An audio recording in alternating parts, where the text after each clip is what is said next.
মন্দারমণি থেকে দীঘা যাবার পথে একটা নতুন রাস্তা তৈরি হয়েছে। খুব নতুন কিনা ঠিকভাবে বলতে পারবো না, তবে জায়গাটা এখনও অনেকের জন্যই অপরিচিত।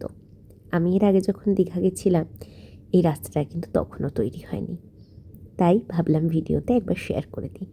একদম সমুদ্রের কাছ বরাবর এই রাস্তাটা, প্রায় 8 থেকে 9 মিনিট লাগে পুরো রাস্তাটা গাড়িতে কাভার করতে, 4 হুইলারে। একদম সমুদ্রের পাশ বরাবর যায়, সমুদ্রের ঢেউয়ের জল আছড়ে পড়ে, গাড়িতে সেই জলের ছিটে লাগে, একটা অনন্য অনুভূতি। বলা যেতেই পারে এটাকে দীঘার মেরিন ড্রাইভ। তাই যারা দীঘা বা মন্দারমণি যাবার প্ল্যান করছো এর মধ্যে, অথচ এই জায়গাটা সম্বন্ধে হয়তো এখনও শোনোনি, তারা কিন্তু অবশ্যই জায়গাটা ভিজিট করো।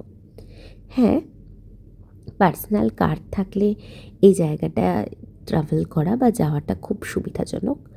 তবে আমার বিশ্বাস, এত সুন্দর জায়গা যখন তৈরি হয়েছে, তখন দীঘা বা মন্দারমণি থেকে গাড়ি, টোটো, অটো ভাড়া তো নিশ্চয়ই পাওয়া যাবে। তাই যারা যাচ্ছ এর মধ্যে অবশ্যই ঘুরে এসো, দেখবে ভীষণ ভালো লাগবে।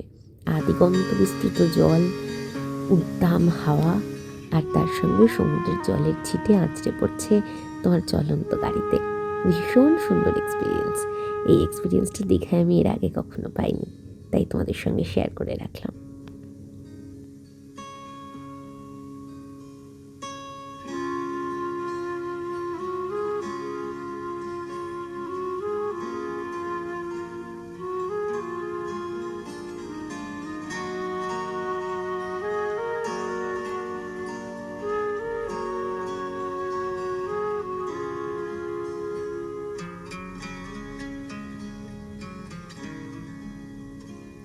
আমি শুনেছি সেদিন তুমি সাগরের ঢেউয়ে চেপে নীল জল দিগন্ত ছুঁয়ে এসেছো।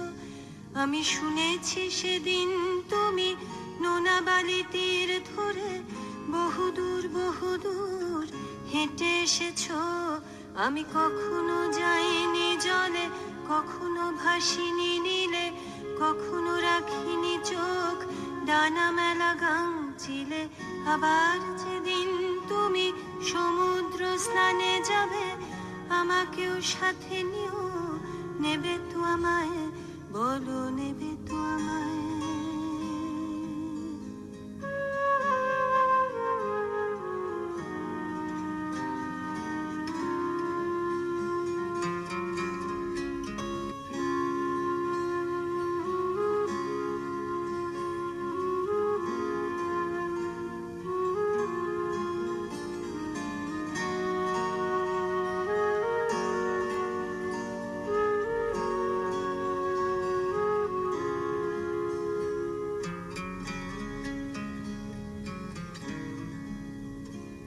আমি শুনেছি সেদিন তুমি সাগরের ঢেউয়ে চেপে নীল জল দিগন্ত ছুঁয়ে এসেছো।